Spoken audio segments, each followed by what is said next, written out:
بالله من شرور أنفسنا ومن سيئات أعمالنا من يهده الله فلا مضل له ومن يضلل فلا هادي له وأشهد أن لا إله إلا الله وحده لا شريك له وأشهد أن محمدا عبده ورسوله أما بعد فإن خير الحديث كتاب الله وخير الهدي هدي محمد صلى الله عليه وسلم وشر الأمور محدثاتها وكل محدثة بدعة وكل بدعة ضلالة وكل ضلالة في النار. فقد قال الله تعالى في كلامه المجيد والفرقان الحميد: أعوذ بالله من الشيطان الرجيم. بسم الله الرحمن الرحيم. يا أيها الذين آمنوا اتقوا الله حق تقاته ولا تموتن إلا وأنتم مسلمون. يا أيها الناس اتقوا ربكم الذي خلقكم من نفس واحدة وخلق منها زوجها وبث منهما رجالا كثيرا ونساء واتقوا الله الذي تساءلون به والأرحام إن الله كان عليكم رقيبا. يا أيها الذين آمنوا اتقوا الله وقولوا قولا سديدا يصلح لكم أعمالكم ويغفر لكم ذنوبكم ومن يطع الله ورسوله فقد فاز فوزا عظيما. وقال الله تعالى: وما كان لمؤمن ولا مؤمنة إذا قضى الله ورسوله أمرا أن يكون لهم الخيرة من أمرهم ومن يعص الله ورسوله فقد ضل ضلالا مبينا. عن أبي هريرة رضي الله تعالى عنه قال: قال رسول الله صلى الله عليه وسلم: كل أمتي يدخلون الجنة إلا من آبى. قيل: من يأبى يا رسول الله؟ قال: من أطاعني دخل الجنة ومن عصاني فقد آبى. رواه البخاري. وقال النبي صلى الله عليه وسلم: من أطاعني فقد أطاع الله ومن عصاني فقد عصى الله.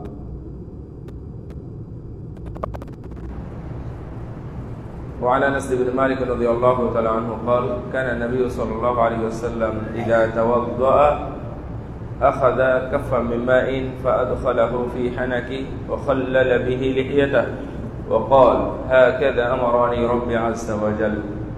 رواه أبو داود. প্রশংসা মহান রব্বুল আলামিনের জন্য, যিনি জুমার দিনে আমাদের সবাইকে একত্রিত হওয়ার সুযোগ করে দিয়েছেন, তৌফিক দিয়েছেন। এই জন্য শুকরিয়া দান করি আলহামদুলিল্লাহ। দরুদ ও শান্তির ধারা বর্ষিত হোক বিশ্ব মানবতার মুক্তির দিশারি সাইয়্যিদুল মুরসালিন আমাদের প্রাণের নবী মুহাম্মদুর রাসূলুল্লাহ সাল্লাল্লাহু আলাইহি ওয়াসাল্লামের প্রতি। রাসূল সাল্লাল্লাহু আলাইহি ওয়াসাল্লামের অনুসরণ, এটা আমি মুসলিম হিসাবে আমার জানারও প্রয়োজন এবং অনুসরণেরও প্রয়োজন। ঈমানের যে এর আগে আমি অনেকবার বলেছি এবং আমি সম্ভবত আপনাদের মুখস্থও করিয়েছি যে ঈমানের 3টা মূলনীতি আছে।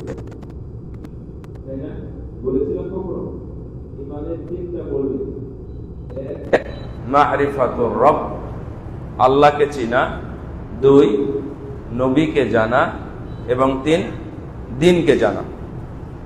ঈমান আরকান, যেটা ঈমানের আরকান কয়টা, রুকুন কয়টা? 6টা। ঈমানের রুকুন 6টা, যেটা আমাদের মুখস্থ আছে। আমানতু বিল্লাহি ওয়া রাসূলিহি, আমানতু বিল্লাহি ওয়া মালাইকাতিহি ওয়া কুতুবিহি ওয়া রুসুলিহি ওয়াল ইয়াউমিল আখির ইত্যাদি, যেটা 6টা আছে। এইটা কোনো আমল নাই, এটা শুধু বিশ্বাস করতে হয়। এই বিশ্বাসের উপরে একজন মুমিন হয়ে যায়, একজন মুসলিম মুমিন হয়ে যায়। যদি তার সামনে আমল আসে তখন আমল করবে, যদি আমল না আসে ও যদি বিশ্বাস করার পরে মারাও যায় তাও সে জান্নাতি হবে। সুবহানাল্লাহ। এটা হচ্ছে ঈমানের 6টা রুকুন। কিন্তু এর মধ্যে থেকেই আপনি যখন মুমিন, আপনার উপরে 3টা বিষয়, 3টা জিনিস মনে রাখতে হবে। যে আল্লাহ সম্পর্কে আমার জানা, মানে আল্লাহ সম্পর্কে সার্বিক জ্ঞান অর্জন করা, আল্লাহ রাব্বুল আলামিনকে কিভাবে বিশ্বাস করা, আল্লাহ রাব্বুল আলামিনকে বিশ্বাস করতে, অর্থাৎ আবু জেহেল, আবু লাহাব, উতবা, শাইবা সহ ফেরাউন সারা সবাই বিশ্বাস করেছে। ঠিক আছে, ফেরাউনও বিশ্বাস করেছে উপরে আল্লাহ আছে, তাই না? ও তীর মারতে চেয়েছিল এবং হামানকে বলল যে একটা বড় প্রাসাদ বা বিল্ডিং বানাও যেখানে আমি উপরে উঠে যেন আল্লাহকে মারতে পারি। তার মানে ওরও বিশ্বাস ছিল। তো আল্লাহর প্রতি বিশ্বাস মোটামুটি দুনিয়াতে সবারই আছে এবং আল্লাহকে, আল্লাহ যে শাস্তি, আল্লাহর জীবন, আল্লাহ মৃত্যু দেন, আল্লাহ আমাদের খেতে দেন, উনি রিজিক দেন, এই বিশ্বাসটা সবারই ছিল। তো এই হিসাবে আপনি বিশ্বাস করেন, এটা ঠিক আছে। কিন্তু আবু জেহেল, আবু লাহাব যখন শুনলো মুহাম্মদ সাল্লাল্লাহু আলাইহি ওয়াসাল্লাম উনি রিসালাত নিয়ে এসেছেন, নবুয়ত নিয়ে এসেছেন, উনি ওই ধরনের পূজা বা মূর্তি পূজা, শিরক, তাগুতকে পরিহার করতে বলতেছেন, তখনই তো রাসূলের সাথে তাদের দ্বন্দ্ব হয়, তাই না? তো আমরা এখনো কি ওই ধরনের মানি আল্লাহকে, নাকি আমাদের মধ্যে এবং তাদের মধ্যে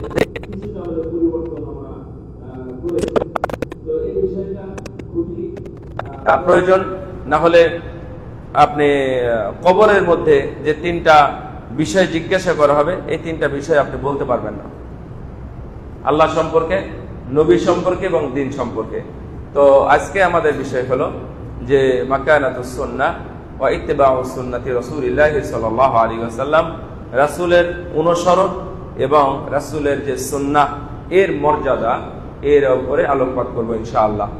তো প্রথমে ওটা আবার বলে নিয়েছিলাম যে যেহেতু মূলনীতির একটা হলো রাসূলকে জানা, রাসূলের অনুসরণ করা, এটা ঈমানের মূলনীতি। না হলে আপনার ঈমানও টিকে থাকবে না, ঈমানও ঠিক থাকবে না। কুরআনুল কারীমের মধ্যে রাসূলকে অনুসরণের জন্য অনেক আয়াত এসেছে এবং চমৎকার একটি বিষয় জেনে রাখবেন, কোরআন যারা পড়েন, রাসূল সাল্লাল্লাহু আলাইহি সাল্লামের আচরণ কেমন বা রাসূলের জীবনীটা কেমন, রাসূলের সালাতি বা কেমন ইত্যাদি কেমন, এই প্রশ্ন সাহাবীরা আয়েশাকে করেন নাই? করেছিলেন। কি জবাব দিয়েছিলেন?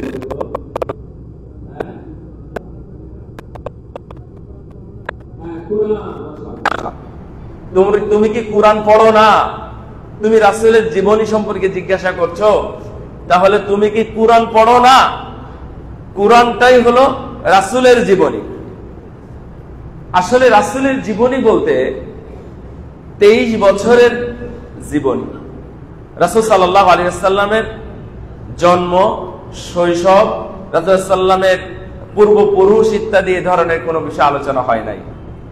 তার মানে 23 বছরের জীবনীতে রাসূল সাল্লাল্লাহু আলাইহি ওয়াসাল্লামকে আল্লাহ কতবার কোরআনের মধ্যে উল্লেখ করেছে? কারো জানা আছে? মনে রাখবেন, প্রায় 700 বার। 100 বার নয়, 200 বার নয়, 700 বার উল্লেখ করেছেন আল্লাহ রাব্বুল আলামিন কোরআনে রাসূল সাল্লাল্লাহু আলাইহি ওয়াসাল্লামের কথা, রাসূলকে সম্বোধন করেছেন। আপনি আমার মনে হয় কোন সূরাই পাবেন না যে রাসূলের সাথে কথা হয় নাই। শেষের যে 3 সূরা আছে, কুল, হে নবী আপনি বলুন আল্লাহু আহাদ, কুল আউযু বিরাব্বিল ফালাক, হে নবী আপনি বলুন কুল আউযু বিরাব্বিন নাস, হে নবী আপনি বলুন। তাহলে রাসূল সাল্লাল্লাহু আলাইহি ওয়াসাল্লামের সাথে কথা হয়েছে। ইদা জাআ নাসরুল্লাহি ওয়াল ফাত ওয়া রাআইতান নাসা, আপনি মানুষকে দেখবেন। ফাসাব্বিহ, সুতরাং আপনি তাসবিহ পাঠ করুন, সুবহানাল্লাহ, বলেন তো সুবহানাল্লাহ। তাহলে রাসূল সাল্লাল্লাহু আলাইহি ওয়াসাল্লামকে কোরআনে বিভিন্ন ভাবে কতবার উল্লেখ করা হয়েছে? 700 এর অধিক বার। তাহলে কোরআনের সাথে যে রাসূল সাল্লাল্লাহু আলাইহি ওয়াসাল্লামের জীবনীটা জড়িয়ে আছে, তাহলে আমরা কোরআন থেকে অনেক দূরে, মানে রাসূলের জীবনী থেকে অনেক দূরে আছি। তাহলে কোরআনের প্রতি আপনার মহব্বত আসবে, আরো বেশি আসবে। শুধুমাত্র মানে যারা রাসূল সাল্লাল্লাহু আলাইহি ওয়াসাল্লামকে প্রেমিক হিসাবে, যে আশিকে রাসূল হিসাবে যারা মানে, এরা রাসূল সাল্লাল্লাহু আলাইহি ওয়াসাল্লামের প্রকৃত অনুসারী নয়। যারা রাসূলের সুন্নাহর অনুসারী, তারাই কেবল রাসূলের প্রকৃত অনুসারী। আমরা রাসূল সাল্লাল্লাহু আলাইহি ওয়াসাল্লামকে ভালোবাসতে চাই, মহব্বত করতে চাই রাসূলের সুন্নাহ অনুসরণের মাধ্যমে এবং সুন্নাহর মর্যাদা দেওয়ার মাধ্যমে, ইনশাআল্লাহ। আমার কথা কি বুঝতে পারতেছেন? তাহলে রাসূলের অনুসরণ এটা একটা সাবজেক্ট যেটা আমাদের কাছে খুব সহজ একটা বিষয়, কিন্তু এখানে আমি আরেকটু বিষয় বলে গেছি, যেটা আল্লাহ সম্পর্কে আমি আপনাদেরকে বললাম। রাসূল সাল্লাল্লাহু আলাইহি ওয়াসাল্লাম সম্পর্কেও যদি বিষয়টা তুলে ধরা হয়, তাহলে আপনি এখন কোন দলের অন্তর্ভুক্ত হবেন? যেমন রাসূল সাল্লাল্লাহু আলাইহি ওয়াসাল্লামকে, মুহাম্মদকে মানুষ হিসাবে, সত্যবাদী হিসাবে এবং ভদ্র হিসাবে, সামাজিক হিসাবে, পারিবারিক হিসাবে, স্বামী হিসাবে, কারো বোন, কারো ভাই, কারো ভাতিজা ইত্যাদি হিসাবে তাদের মধ্যে, অর্থাৎ ওই জাহেলি যুগে রাসূল সাল্লাল্লাহু আলাইহি ওয়াসাল্লামের যুগে এটা নিয়ে তাদের সাথে কোনো দ্বন্দ্ব ছিল? কোনো দ্বন্দ্ব ছিল না। দীর্ঘ কত বছর দ্বন্দ্ব ছিল না? 40 বছর। 40 বছর দ্বন্দ্ব ছিলই না। তার মানে সব ঠিক আছে, আত্মীয়তা এগুলো ঠিক আছে। রাসূলুল্লাহ সাল্লামের ওনার ভদ্রতা, ওনার স্বভাব, ওনার কথাবার্তা ছিল খুবই মিষ্টি, অর্থাৎ এটা নিয়ে কোনো দ্বন্দ্ব নাই। দ্বন্দ্ব কখন শুরু হলো? যখন বলল যে মূর্তি পূজা ছেড়ে দাও, তোমরা আমার অনুসরণ করো, আমি যা করি, আমি যা বলি, আমি যেভাবে সালাত আদায় করি, আমি যেভাবে এগুলো ছেড়ে দিই, আমি যেভাবে এটা ধরি, এটা ধারণ করি, এটা গ্রহণ করি, এটা বর্জন করি, তোমরা আমার এটা অনুসরণ করো। দ্বন্দ্বটা তখনই শুরু, তাই না? দ্বন্দ্বটা ঠিক তখনই শুরু। এখনো আজকেও আমরা দেখতে পাচ্ছি যে আপনারা খুবই ভালো আছেন, খুবই ভালো আছেন, খুবই সামাজিক, খুবই ভদ্র, খুবই নম্র, সবকিছু ঠিক আছে। যখনই আমি আপনাকে বলতেছি যে আপনি রাসূলকে অনুসরণ করেন, রাসূলের উম্মত, কিন্তু এখন পর্যন্ত আপনি রাসূলের সুন্নাহগুলো অনুসরণ করতে পারলেন না। এখন রাসূলের সুন্নাহ অনুযায়ী আপনি কাপড়টা পরতে পারেন না। রাসূলের সুন্নাহ অনুযায়ী আপনি এখন পর্যন্ত মসজিদে ঢুকতে পারেন না। রাসূলের সুন্নাহ অনুযায়ী আপনি এখন পর্যন্ত দাড়িটা রাখতে পারেন না। রাসূলের সুন্নাহ অনুযায়ী আপনি এখন পর্যন্ত পোশাকটাও পরতে পারেন না। রাসূল সাল্লাল্লাহু আলাইহি ওয়াসাল্লামের সুন্নাহ অনুযায়ী আপনি এখনো গোফটাও ছাড়তে পারেন না। গোফ অনেকে আপনারা চেঁচে ফেলেন, আমি আগে নিষেধ করেছি, এটা হারাম। দাড়ি কাটা চাচা এটাতে একটা হারাম আছে, যেটা নিয়ে আমাদের তেমন কোনো সমস্যা নেই। আমরা সবাই গোফটাকে আমরা আমাদের জায়গায় ছেড়ে দিতে পারি, অথচ সেখানে গিয়েও আপনারা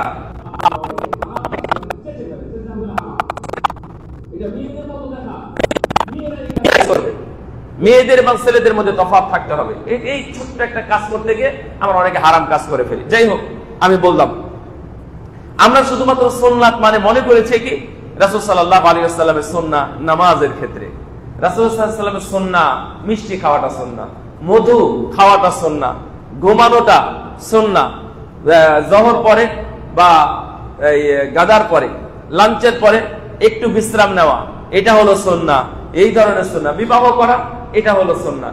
এই মজার মজার সুন্নাত গুলো নিয়েই আমরা সন্তুষ্ট আছি। আরো যে আমার কাছে তিতা কিছু সুন্নাত আছে, এই তিতা সুন্নাত গুলো আমরা পালন করতে পারি না। যখনই বলি তখনই দেখবেন আমার সাথে এবং আপনার সাথে দ্বন্দ্ব হয়ে যায়। সালাতে, সিয়ামে, এতদিন 33-34 বছর ধরে এই এতদিন আলেমরা, সালাফি মানহাজের আলেমরা ইফতারের কথা বলেছে, সারা জীবন গালি দিয়েছে, ইহুদি নাসারাদের দালাল বানিয়েছে, আবার বলেছে আমাদের সিয়াম গুলো নষ্ট করে দেয়, মসজিদে হামলা করে। কেন আজান দিল? কেন 2-3 মিনিট আগে আজান দিল? এটার কারণ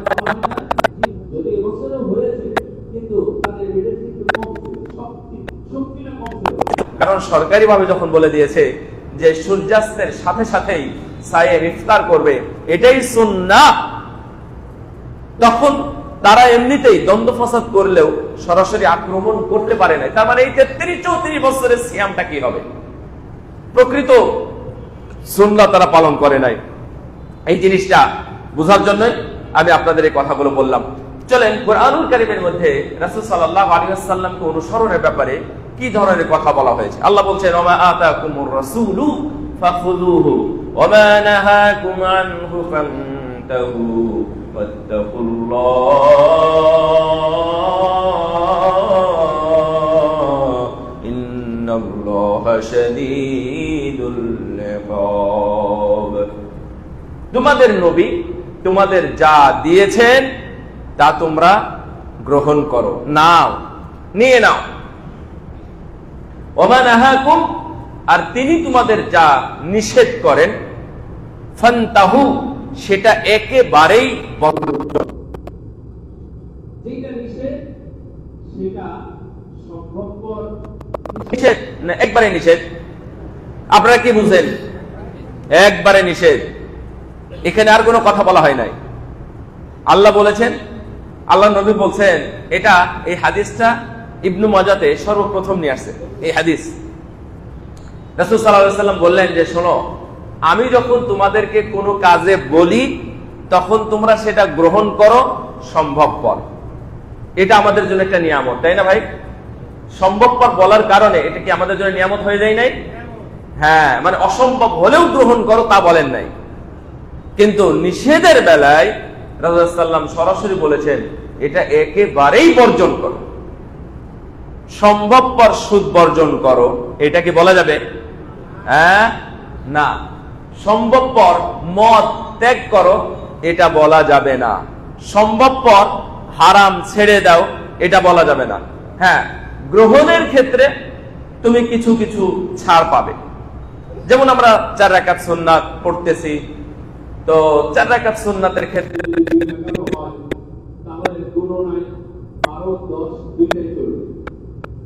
আপনি সালাত ধরেন, জামাতের প্রথম তাকবীরে উলাতে এসে আপনি সালাত ধরেন, তো আপনি পেলেন না, আপনি তাকবীরে উলার পরে আসলেন, তাহলে আপনার নামাজ কি বাতিল হয়ে যাবে? আপনি সওয়াবে হয়তো বা একটু কমে যাচ্ছেন, কিন্তু সালাত ঠিকই আছে। অর্থাৎ এগুলো হচ্ছে গ্রহণের ক্ষেত্রে আপনার ছাড়। কিন্তু নিষেধের ক্ষেত্রে কি নিষেধ? খবরদার নামাজে দৌড়িও না, এটা নিষেধ, একবারে নিষেধ। আর কোনোদিন দৌড়াবেন না জামাত ধরার জন্য। আপনি সালাতের মধ্যে কথা বলবেন না। যখন নিষেধ হয়, সালাতে যখন কথা বলতেন সাহাবীরা, সালাতে দাঁড়িয়ে জিজ্ঞাসা করতেন তুমি আজকে কি বাজার করলে, কত টাকা লাগলো, কোথায় গেছিলে, কালকে দেখি না, এগুলো কোথায় গল্প হতো? নামাজের ভিতরে আল্লাহু আকবার বলার পরে নামাজের মধ্যে গল্প হতো। কিন্তু যখন নিষেধ করা হলো তখন এটা কি একবারে নিষেধ না কিছু কিছু কথা চলবে?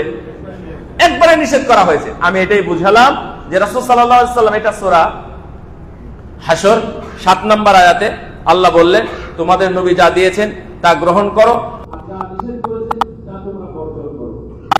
ওয়াত্তাকুল্লাহ, আল্লাহকে ভয় করো। ইন্নাল্লাহা শাদীদুল ইকাব, আল্লাহর গ্রেফতার খুবই কঠিন, আল্লাহর শাস্তি খুবই কঠিন। তার মানে আমরা যদি এটার স্বাভাবিক না থাকে গ্রহণ এবং বর্জনের ক্ষেত্রে, তাহলে আল্লাহর শাস্তি নিশ্চিত আসবে। সেই দিন আপনি প্রস্তুত থাকবেন আল্লাহর শাস্তি গ্রহণ করার জন্য। আল্লাহর শাস্তি যেন আমাদের গ্রেফতার না করতে পারে। আমিন। সম্মানিত উপস্থিতি, আল্লাহ রাব্বুল আলামিন কোরআনুল কারীমে বলেছেন, কুল ইন কুনতুম তুহিব্বুনাল্লাহা ফাত্তাবিউনি ইউহিব্বুকুমুল্লাহ। আমরা সবাই জানি আল্লাহর ভালোবাসা, আল্লাহর মহাব্বত, আমরা সবাই আল্লাহকে ভালোবাসি। আল্লাহ নবী একজনকে জিজ্ঞাসা করলেন, এই তুমি কিয়ামতের প্রস্তুতি কিভাবে নিয়েছো? তখন তিনি বলেছিলেন, আমি আল্লাহকে ভালোবাসি এবং আল্লাহর নবীকে ভালোবাসি, এটাই আমার প্রস্তুতি। তার মানে আল্লাহর ভালোবাসা এটা আমরা সবাই রাখতে চাই। আল্লাহ রাব্বুল আলামিন বলছেন যে হে নবী, আপনি বলে দিন, তোমরা যদি আল্লাহকে ভালোবাসতে চাও তাহলে তোমাদের কর্মসূচি এবং তোমাদের করণীয় হলো তোমরা আমি নবীকে অনুসরণ করো। তাহলে আল্লাহর ভালোবাসা আপনি পেয়ে যাবেন যদি রাসূলের অনুসরণ করা যায়। রাসূলের অনুসরণ করা ছাড়া কেউ যদি বলে আমি আল্লাহকে ভালোবাসি, ওই যে পীর ফকির যারা আছে, যারা মাইজ ভান্ডারি আছে, এরা গান বাজনা করে ঢোল তবলা বাজিয়ে তারা আল্লাহর প্রেম প্রকাশ করে, আল্লাহর ভালোবাসা প্রকাশ করে, করে না? তাহলে আল্লাহ রাব্বুল আলামিন বলছেন ফাত্তাবিউনি, তোমরা আমার অনুসরণ করো, ইউহিব্বুকুমুল্লাহ। যদি আমার অনুসরণ করো তাহলে মহান আল্লাহ তোমাদের মহব্বত করবেন, তোমাদের ভালোবাসা দিবেন, তোমাদের ভালোবাসবেন। সুবহানাল্লাহ। তাহলে অনুসরণটা এক নাম্বার। অনুসরণ ছাড়া আপনি কোনো কিছু ভাবে আল্লাহকে ভালোবাসতে পারবেন না। এবং এখানে একটা শর্ত আছে, কিন্তু ফলাফল দুইটা আছে। আমরা তো কি চেয়েছিলাম? ভালোবাসা। কার ভালোবাসা? কার ভালোবাসা চাই?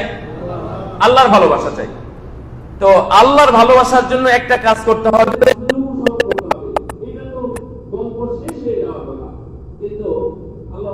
আলামিন আরো বোনাস দিলেন আমাদের, কি? ইয়াগফির লাকুম যুনুবাকুম আল্লাহু গফুরুর রহিম। শুধু তাই নয়, আল্লাহ তোমাদের ভালোবাসবেন তাই নয়, আল্লাহ তোমাদের পাপ থেকে মুক্তও করে দিবেন। সুবহানাল্লাহ। তার মানে আপনি যদি রাসূলের অনুসরণ করেন, গুনাহ ক্ষমা করবেন কে? দেখেন, রাসূল সাল্লাল্লাহু আলাইহি ওয়াসাল্লামের অনুসরণ করলে গুনাহ ক্ষমা হবে, রাসূলের অনুসরণ করলে আল্লাহ আপনাকে ভালোবাসবেন।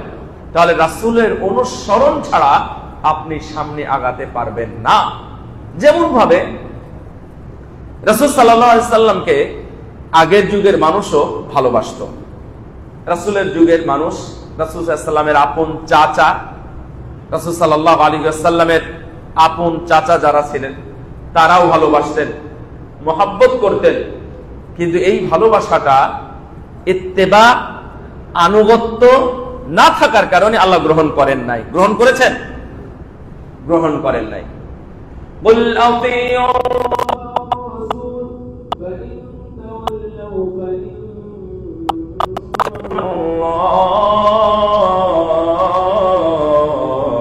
ফাইন্নাল্লাহা লা ইউহিব্বুল কাফিরিন। হে নবী, আপনি এটাও বলে দিন তোমরা আল্লাহর অনুসরণ করো এবং রাসূলের। আল্লাহর অনুসরণ করো এবং রাসূলের। যদি কেউ মুখ ফিরিয়ে নেয়, কোথায় থেকে? আল্লাহর অনুসরণ, রাসূলের অনুসরণ থেকে কেউ যদি মুখ ফিরিয়ে নেয়, তাহলে এই ধরনের কাফেরদের আল্লাহ ভালোবাসেন না। রাসূল সাল্লাল্লাহু আলাইহি সাল্লামের অনুসরণ করাটা সুন্নাত না ফরজ? হ্যাঁ, ফরজ। আপনারা আবার রাসূল মনে করে স্তর দ্বিতীয়তে দিয়েন না, এটা একটা ভুল। আমাদের অনেকে আমরা মনে করি যে কোরআন আগে, পরে হাদিস, আগে আল্লাহ, পরে রাসূল, আগে ফরজ, পরে সুন্নাত। এই আলোচনাটা এটা ক্যান্সেল, এটা চলবে না। কোরআন দিয়ে শরীয়তের কোনো কিছু আপনি বাস্তবায়ন করতে পারবেন? হ্যাঁ, বাস্তবায়ন করতে পারবেন না, এটা সম্ভব না। ওযুটা পর্যন্ত আপনি করতে পারবেন না। বিসমিল্লাহ না বললে ওযু হবে? এটা কি আল্লাহর কথা না নবীর কথা? রাসূলের কথা, মানে হাদিস। ওযু করবেন, আগে আপনি মুখমণ্ডল ধুবেন না এই আপনি কবজি পর্যন্ত 2 হাত ধুবেন? কবজি পর্যন্ত 2 হাত ধুতে হলে হাদিস থেকে নিয়ে এসে হাত ধুতে হবে। কোরআন দিয়ে আপনি মুখ ধুতে পারবেন না। তাহলে আগে সুন্নাত, নাকি আগে ফরজ পরে সুন্নাত, তাহলে আপনি কোনো কিছু বাস্তবায়ন করতে পারবেন না। আপনি যখন সালাতে দাঁড়ান, সোজা কিবলামুখী হয়ে দাঁড়াতে হবে। আপনি সালাত পড়েন, ঠিক আছে, আপনি হাত বাঁধবেন হাদিস থেকে, কিবলামুখী হয়ে দাঁড়াবেন, এটা হলো হাদিস থেকে, তাকবীরে তাহরিমা করবেন, হাত উঠাবেন, এটা হলো হাদিস থেকে। জাস্ট সালাত, হাত বাঁধার কথাও কোরআনে নাই, তারপরে সূরা ফাতিহা পড়ার কথাও কোরআনে নাই। এগুলো সব, এই কোনটা সুন্নাত, কোনটা ফরজ, কোনটা নফল ইত্যাদি যা আছে সব হাদিস থেকে নিয়ে এসে আপনাকে সম্পন্ন করতে হবে। এই জন্যই কারো যদি এই ধরনের ধারণা থেকে থাকে যে আগে কোরআন পরে হাদিস, এটা ভুল। কোরআন এবং হাদিস একই সমান। আপনারা আবার ভুল বুঝবেন না যে আমি হাদিস কোরআনকে এক বানাই দিয়েছি। এখানে শরীয়তের আহকামের ক্ষেত্রে কোরআন এবং সুন্নাহ এক, আর মর্যাদা দিক থেকে কোরআনের মর্যাদা হাদিসের তুলনাতে নাই। মানে হাদিস এবং কোরআনের মর্যাদা এক জায়গায় করা যাবে না। কারণ কোরআন বিসমিল্লাহ, বলেন তো বিসমিল্লাহ, বিসমিল্লাহ এই ছোট্ট শব্দটা উচ্চারণ করলে 7টা অক্ষর আছে। আপনার আমার জন্য 7 গুণিত 10 70টা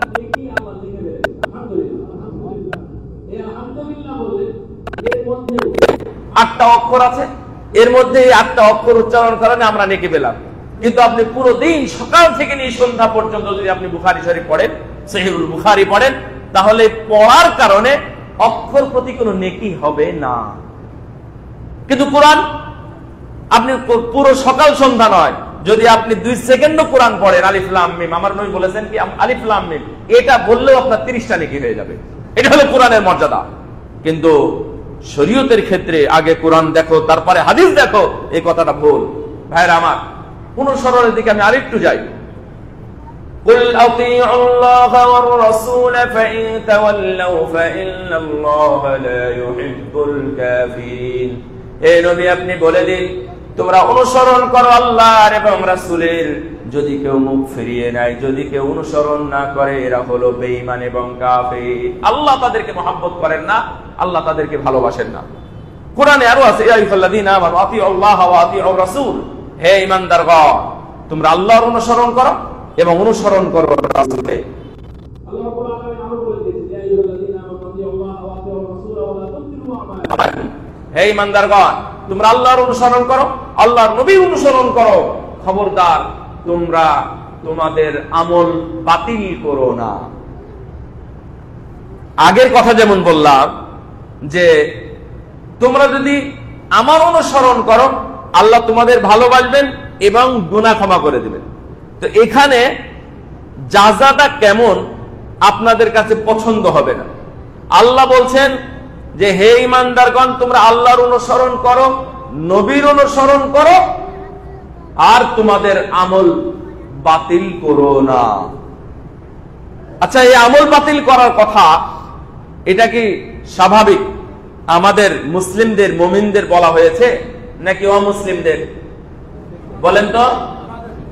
আমাদের, এই মুসলিমদের। কারণ কোরআনে প্রথমে সম্বোধন করা আছে কি ইয়া আইয়ুহাল্লাযীনা আমানু, মানে হে ঈমানদারগণ সাবধান, তোমাদের আমল বাতিল করো না। আমল বাতিল হয়ে যায়, আমল বাতিল হয়ে যায়। ওযু শুরুতে বলতে হয় বিসমিল্লাহ।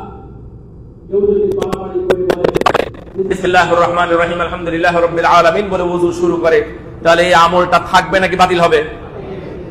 এই আমল হবে না, আমল আল্লাহর কাছে যাবে না। তার মানে বাড়াবাড়ি, ছাড়াছাড়িও চলবে না, বাড়াবাড়িও চলবে না। وما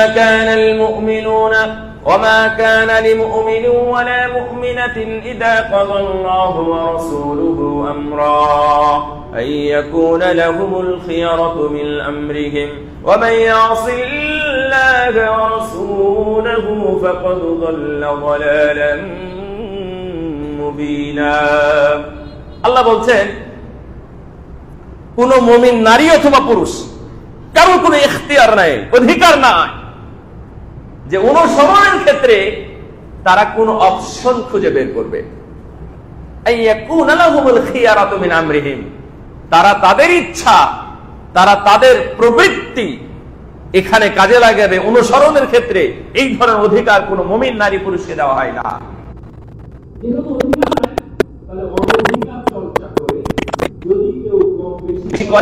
যদি কেউ ইচ্ছা মতো বানিয়ে নেয়, কোন সময় হোক, সংখ্যা হোক, পদ্ধতি হোক, পরিমাণ হোক, যাই হোক না কেন, যদি নিজের মতো বানিয়ে নেয়, তাহলে সে আল্লাহ এবং তার রাসূলের নাফরমানি হয়ে গেল। আর যদি নাফরমান হয়, নাফরমানি করে ফেলে, তাই ওই স্পষ্ট বিভ্রান্তির মধ্যে পড়ে গেল। নাউযুবিল্লাহ। এটাই হচ্ছে আমাদের সমাজে মুসলিমদের মধ্যে এটাই হচ্ছে রাসূলের অনুসরণের ক্ষেত্রে আমরা অনেক ছাড়াছাড়ি। আমরা সুন্নাতের বালাই নাই, সুন্নাতের মধ্যেই নাই, অনুসরণের মধ্যেই নাই। আর কেউ কেউ অনুসরণ করতেছে, তারা বেশি বেশি অনুসরণ করতেছে। জিকির করা, লা ইলাহা ইল্লাল্লাহ বলেন না আপনারা? বলেন লা ইলাহা ইল্লাল্লাহ। এটা আমরা বলি এটা সর্বোচ্চ জিকির, অথচ এই জিকির করতে গিয়ে আমরা লা ইলাহা ইল্লাল্লাহ এই পুরোটা না বলে শুধুমাত্র ইল্লাল্লাহ জিকির করতেছি। ইল্লাল্লাহ ইল্লাল্লাহ ইল্লাল্লাহ। কেন? এটা করলে বেশি বেশি জিকির করা হবে, বেশি বেশি স্মরণ করা হবে। লা ইলাহা এটা তো আছে, এটা আমরা জানি, এটা বলার দরকার নাই। এটা ইল্লাল্লাহ ইল্লাল্লাহ বলে পুরোটা হয়ে যাবে। এই যুক্তি শয়তান প্রদর্শন করে, শয়তান সুন্দর করে দেখিয়ে আমাদের এই জিকিরটাকে নষ্ট করে দিচ্ছে। ইল্লাল্লাহ শব্দের অর্থ কি? আল্লাহ নাই। এটা কি বাংলা অর্থে কোন অভিধান ভুল লিখেছে? কোন আলেম এটা নিয়ে ইখতিলাফ করেছে? কোন সাহাবী এইভাবে কি জিকির করেছেন? পৃথিবীতে কোন বিদ্বান, মুহাদ্দিসিন, মুজাদ্দিদিন, মুফাসসিরিন অথবা উলামা, ফুকাহা, উলামা, কুরামা যারা ছিলেন, আল্লাহর প্রিয় বান্দা, সালাফি সালেহিন যারা ছিলেন, তারা কি কেউ কখনো কোনদিন কোন জায়গাতে ইল্লাল্লাহ যারা জিকির করেছেন? একদিন দেখলাম যে বড় একজন বিদ্বান তিনি জবাব দিচ্ছেন ইল্লাল্লাহ নাকি জিকির করা যাবে না। আর ইল্লাল্লাহ কোরআনের মধ্যে নাই, দলিল দিয়ে দিলেন কোরআনের মধ্যে ইল্লাল্লাহ আল্লাহ কত জায়গায় কতবার বলেছেন, সুতরাং এটা নাকি কোরআনের আয়াত। এটা যদি কোরআনের আয়াত হয় তাহলে তো জিকির করা যাবে। দ্বিতীয় কথা হলো এটা আল্লাহর নামে, সুতরাং এটা জিকির করা যাবে। তাহলে কোরআনের মধ্যে ফেরাউনের নামও আছে, নাই? নমরুদ আছে,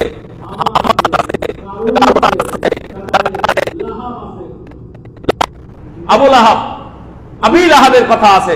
তাহলে এগুলো কি বারবার বললে কি নেকি হবে? এগুলো কি জিকিরের অংশ? আশ্চর্য কথা।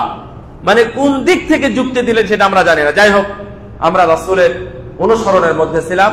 আল্লাহ রাব্বুল আলামিন বলছেন ফালইয়াহযারিল্লাযীনা ইউখালিফুনা আন আমরিহি আন তুসিবাহুম ফিতনাহ আও ইউসিবাহুম আযাবুন আলীম।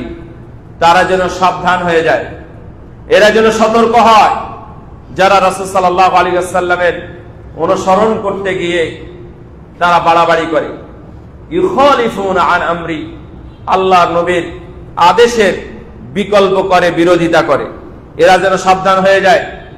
কারণ ও যদি রাসূলের অনুসরণে, রাসূলের সুন্নাতের বিরোধিতা করে অথবা উল্টাপাল্টা করে, তাহলে যে কোনো সময় দুনিয়াবি আযাব অথবা গজব অথবা কোনো ফিতনায় তার উপর পতিত হবে। আর এটা যদি দুনিয়াতে নাও হয়, তাহলে আখিরাতে তার জন্য কঠিন যন্ত্রণাদায়ক আযাব তার জন্য অপেক্ষা করছে। নাউযুবিল্লাহ। আমরা রাসূলের প্রকৃত অনুসরণকারী হতে চাই, অনুসারী হতে চাই। রাসূল সাল্লাল্লাহু যতটুকু যখন এবং যেভাবে দিয়েছেন আমরা ততটুকু তখন আমরা সেভাবেই সেই সুন্নাতগুলো অনুসরণ করতে চাই।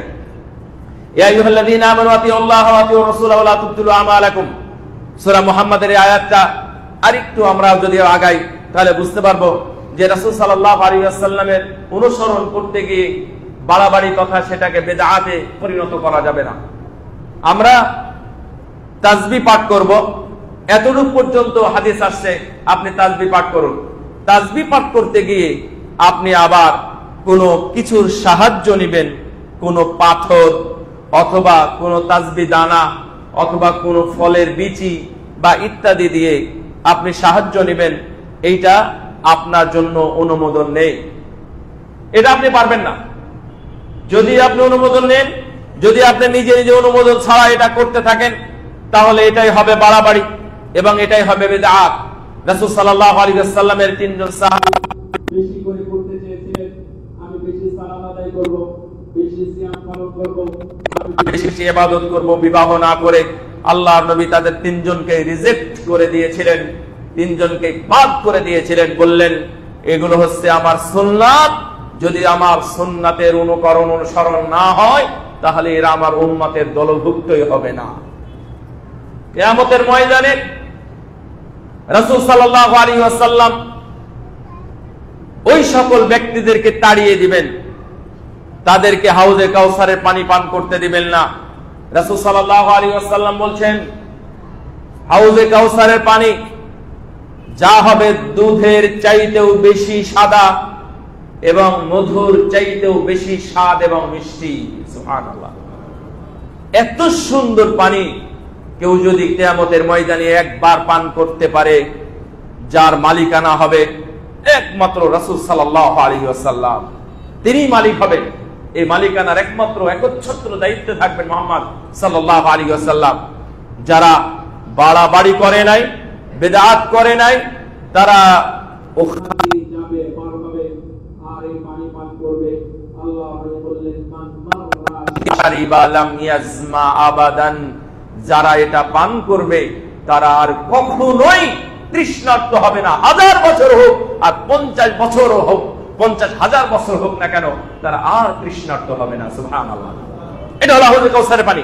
আল্লাহ নবী বলেন, ওই যে মুক্তার মতো চকচকে ঝকঝকে দেখা যায় যেমন আকাশে তারকা, আমার উম্মতের পানি পান করার জন্য অগণিত গ্লাস পান পাত্র সেখানে সারিবদ্ধভাবে সাজানো থাকবে।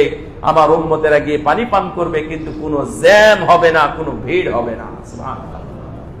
কিন্তু এর মধ্যেই একটা দল আসবে, তারা পানি পান করতে চাইবে, তাদের ওযুর কারণে তাদের অঙ্গ প্রত্যঙ্গগুলো ঝলমল করবে।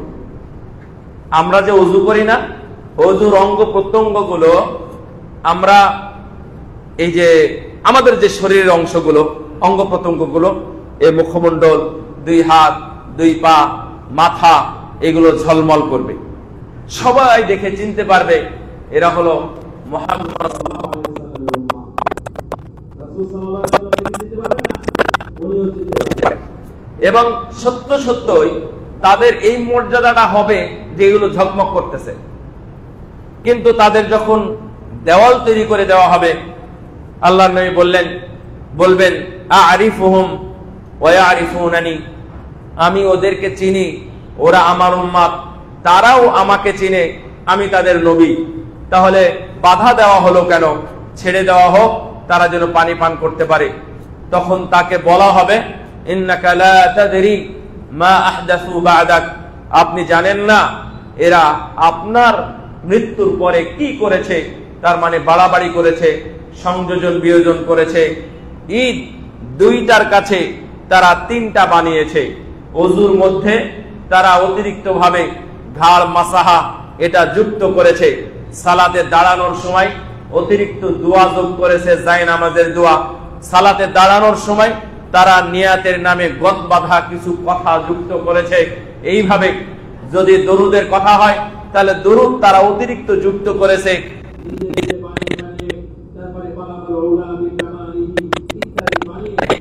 আপনার এই দরুদকে তারা কলুষিত করেছে, বাড়াবাড়ি করেছে। আল্লাহ নবী এগুলো জানবেন তখন, এর আগে জানতেন না। যখনই জানবেন তখনই বলবেন যে দূর হয়ে যাও, তোমাদের জন্য আজকে হাউজে কাউসারের পানি নাই। নাউযুবিল্লাহ। ঠিক ওই মুহূর্তে আল্লাহর নবীর সাথে প্রথম সাক্ষাৎ হবে হাউজে কাউসারে। আনাস রাদিয়াল্লাহু তাআলা আনহু বললেন, ইয়া রাসূলুল্লাহ, কিয়ামতের ময়দানে আমি আপনাকে কোথায় খুঁজে পাবো? আল্লাহর নবী বললেন, এক জায়গায় খুঁজে পাবে, তোমরা আমাকে খুঁজে নিও, আমি কোথায় থাকবো। উনি প্রথমে বললেন, মনে হয় বিচারের দিবস মানে হচ্ছে বিচার, যেখানে মিজানের পাল্লা স্থাপন করা হবে, সেখানেই আমরা আপনাকে খুঁজে পাবো। রাসূল সাল্লাল্লাহু আলাইহি ওয়াসাল্লাম বললেন, না আনাস, তুমি আমাকে ওই বিচারের ময়দানে তথা ওই দাড়ি পাল্লার কাছে, মিজানের কাছে তোমরা আমাকে খুঁজে পাবে না। তখন আনাস রাদিয়াল্লাহু তাআলা আনহু বললেন, তাহলে আমরা আপনাকে পুলসিরাতের কাছে খুঁজে পাবো। তখন আল্লাহ নবী বললেন, না, আমি পুলসিরাতের কাছেও থাকবো না।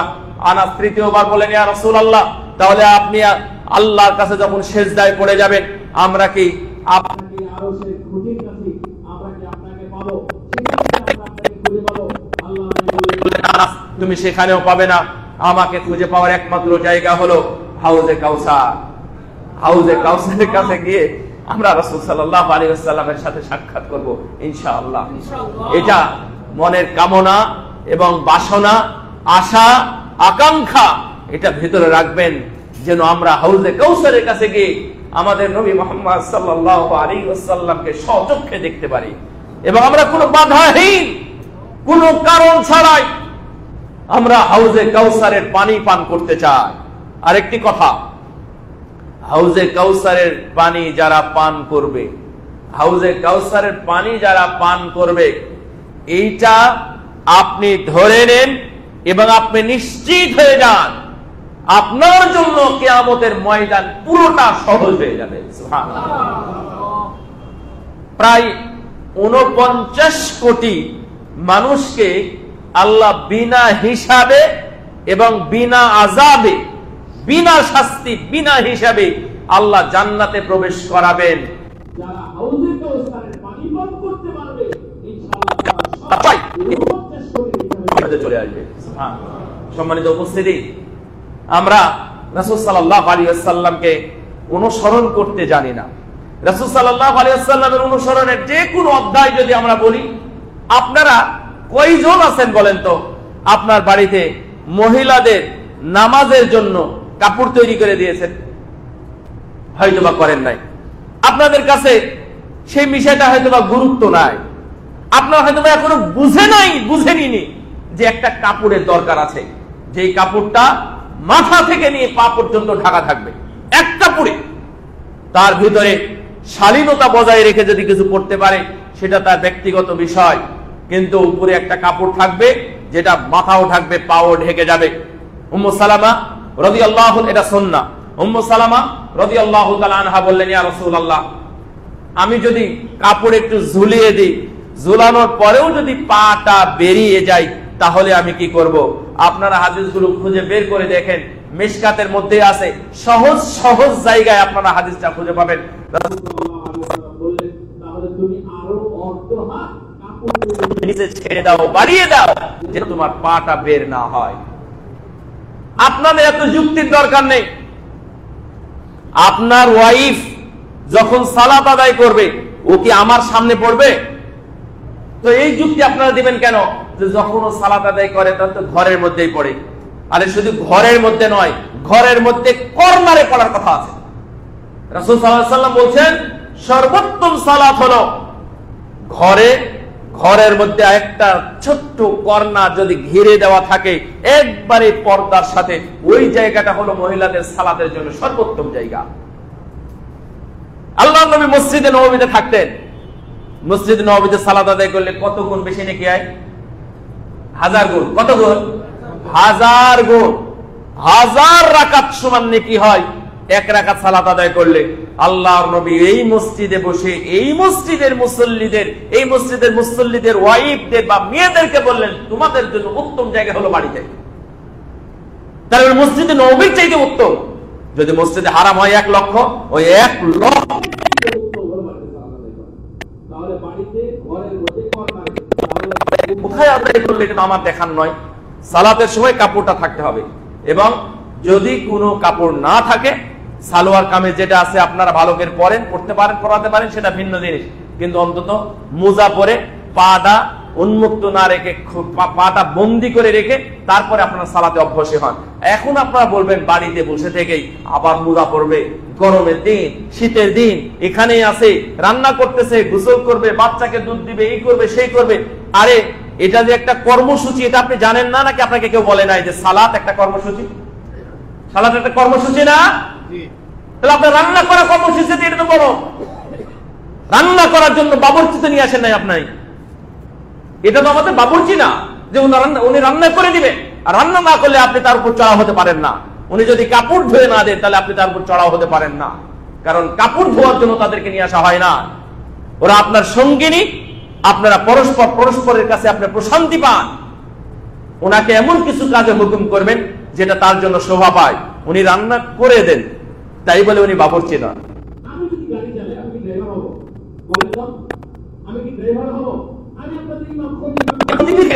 আমি গাড়ি চালাই কিন্তু আমি ড্রাইভার নয়, এটা আপনাকে বুঝতে হবে। আমি কাজ করি বলে আমি মিস্ত্রি নয়।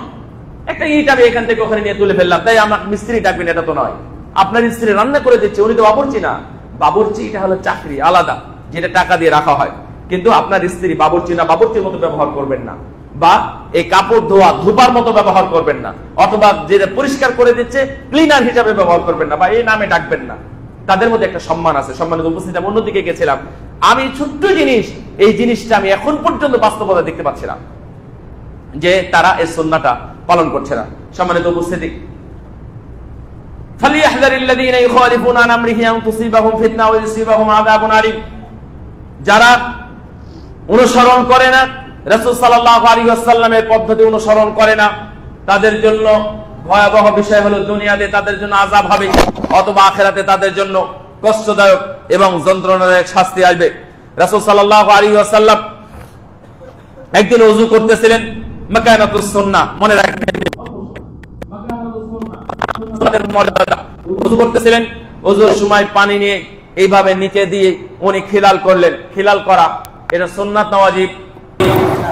সুন্নাত। এটা আপনারা জানেন সুন্নাত। তো এইভাবে খিলাল করার পরে আল্লাহ নবী বলে দিলেন যে হাকাযা আমারানি রাব্বি আযজা ওয়া জাল, আমার রব আমাকে এইভাবে খিলাল করার আদেশ করেছেন, আমি তাই করলাম। এইটা সুন্নাত হওয়ার পরে আল্লাহ নবী বলেন আল্লাহ আদেশ করেছেন। ভাইরা আমার, আল্লাহ রাব্বুল আলামিন আমাদের কত কি দিয়েছেন, এটা নিয়ামত, একটা সুন্নাহ।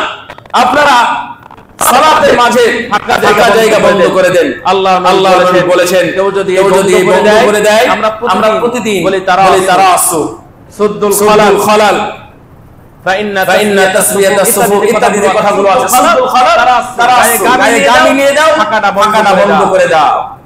এই কথা আল্লাহ নবীগুলো বলতেন। রাসূলুল্লাহ বলেন এটা যদি করে তাহলে তার মর্যাদা বাড়িয়ে দিবেন আল্লাহ, এবং তার জন্য জান্নাতের ঘর নির্মাণ করে দেবেন। ওই ঘরে গিয়ে আপনি থাকবেন। এখানে কথা হলো যে এই কথাটা আমি কখনো বলি নাই, আজকে বলতেছি, কারণ আমি নিজে দেখেছি, খুঁজেছি, আমি এখন পর্যন্ত পাই নাই। এই জন্য আমি আপনাদের সামনে উপস্থাপন করতেছি যে পায়ে পা মিলাতে হয় না, মাঝখানের করতে হয় না, এই ধরনের কথা সহিহ হাদিসও নয়, যঈফ হাদিসও নয়, এমনকি জাল হাদিসও খুঁজে পাই নাই। আমি যা বললাম এটা আপনারা মিলায়ে দেখবেন। যদি আপনাদের কোনো দলিল থেকে থাকে যে পায়ে না মিলানোর কোনো দলিল আছে, যঈফ হাদিস হলেও চলবে। আপনারা যদি নিয়ে আসেন আমরা একটু দেখবো। আমার কথা বুঝতে পারলেন? তাহলে এর সাথে বিরোধিতা কেন? এটা সুন্নাহর সাথে বিরোধিতা। আল্লাহ নবী বললেন রব্বানা লাকাল হামদান কাসীরান তাইয়িবান মুবারাকান ফি। এত সুন্দর একটা সুন্নাত, অথচ ইমাম সাহেবরা কি বলে সামি আল্লাহু লিমান হামিদা, আল্লাহু আকবার। মানে এর সময় দেন আপনাকে কিছু বলার জন্য। আল্লাহ নবী বললেন কেউ যদি রুকু থেকে উঠে তাসবিহটা পড়ে, দোয়াটা পড়ে, আমার নবী বলেছেন তার জন্য তার পূর্বের সকল সাগীরা গুনাহ ক্ষমা হবে। এটা মর্যাদা নয়? আল্লাহ নবী বলছেন কেউ যদি সবাই দাউদ যখন আমিন বলে একসাথে যদি আমিনটা মিলে যায়, আল্লাহ রাব্বুল আলামিন তার সব গুনাহগুলো ক্ষমা করে দেন। সেই হাদিস এগুলো ফেলে দিবেন আপনি। কত কাটবেন, কত উসুল দিয়ে আপনি এই হাদিস উল্টাপাল্টা করবেন, এটা করার প্রয়োজন নেই। মাকানাতুস সুন্নাহ, সুন্নাহর মর্যাদা অনেক বেশি। কিয়ামতের ময়দানে রাসূল সাল্লাল্লাহু আলাইহি ওয়াসাল্লামের সুপারিশ ছাড়া আমরা কেউ যেহেতু আগাতে পারবো না, আমাদের উচিত আল্লাহর নবীর সুন্নাতের পরিপূর্ণ অনুসরণ করে কিয়ামতের দিন আমাদের শাফাআতটা নিশ্চিত করা। রাসূল সাল্লাল্লাহু আলাইহি ওয়াসাল্লামের অনুসরণ এবং সুন্নাহর এই মর্যাদাগুলো আমরা যেন উপলব্ধি করতে পারি, আমরা যেন অনুধাবন করতে পারি, আমরা আমাদের জীবনে, আমাদের বাস্তব জীবনে আমরা যেন সুন্নাহগুলো পরিপূর্ণ অনুসরণ করতে পারি। আল্লাহ তুমি আমাদের সেই তৌফিক দান করো। আমিন। ওয়া আখিরু দাওয়ানা